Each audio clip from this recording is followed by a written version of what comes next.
ದಿನಾಲು ಕೂತ್ಕೊಂಡು ಎದ್ದು ಒಳಕ ಮನಸ್ಸಿನಾಗ ಏನೇನು ಹೊಲಸದ ಎಲ್ಲ ತೆಗೆದು ಹಾಕೋದು. ಏನೇನು ಹೊಲಸದ, ಒಬ್ರು ಯಾರೇ ಬೈದಿರ್ತಾರೆ, ಒಬ್ರು ಯಾರೇ ಅಂದಿರ್ತಾರೆ, ಇನ್ನೊಬ್ರು ಏನ್ರೇ ಮಾಡಿರ್ತಾರೆ, ಎಲ್ಲ ಅದನ್ನೇ ಒಳಗೆ ಹಾಕೊಳ್ಳೋದಕ್ಕಿಂತ ಅದನ್ನು ಡೌನ್ಲೋಡ್ ಶೇರ್ ಚಾಟ್. ಕಣ್ಣದ ಒಂದು ಬಳಕ ಕಣ್ಣು ಮುಚ್ಚಿಕೊಂಡಿರಬಾರದು, ಕಿವಿ ಅದ ಒಂದು ಬಳಕ ಕಿವಿ ಮುಚ್ಚಿಕೊಂಡಿರಬಾರದು. ಕೈ ಇರೋ ತಕ ಕೆಲಸ ಮಾಡಬೇಕು, ಕಾಲಿರೋ ತಕ ನಡಿತಿರಬೇಕು, ಕಣ್ಣಿರೋ ತಕ ನೋಡ್ತಿರಬೇಕು, ಕಿವಿ ಇರೋ ತಕ ಕೇಳ್ತಿರಬೇಕು, ಇವೆಲ್ಲ ಇರೋ ತಕ ಅನುಭವಿಸ್ತಾ ಇರಬೇಕು.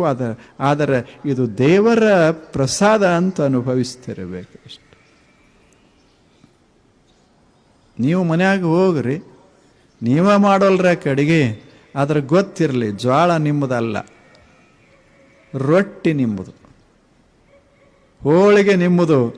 ಆದರೆ ಹೋಳಿಗೆಯೊಳಗೆ ಏನೇನು ಹಾಕುತ್ತೇವೆ ಅದು ಯಾವುದೂ ನಮ್ಮದು ಅಲ್ಲ. ಶರೀರ ಭಾಳ ಜಾಣ, ಮನಸ್ಸು ಹೇಳ್ದಂಗೆ ಶರೀರ ಕೇಳಿದ್ರೆ ಶರೀರ ಉಳಿಯೋದೇ ಇಲ್ಲ. ನಾವು ದೇಹ ಹೇಳ್ದಂಗೆ ಕೇಳಬೇಕೇ ವಿನ ಮನಸ್ಸು ಹೇಳ್ದಂಗಲ್ಲ.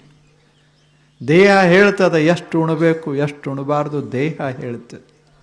ಮನಸ್ಸು ಹೇಳುವುದಿಲ್ಲ ತಿನ್ನು, ನಿನಗೇನಾಗ್ತದ ತಿನ್ನು ಅಂತ. ಹೊರೋದು ದೇಹ, ಹೊರಸೋದು ಮನಸ್ಸು, ಬಯಸೋ. ಅದೇ ತೊಂದರೆ ಆಗಿರೋದು ಜೀವನದಾಗ.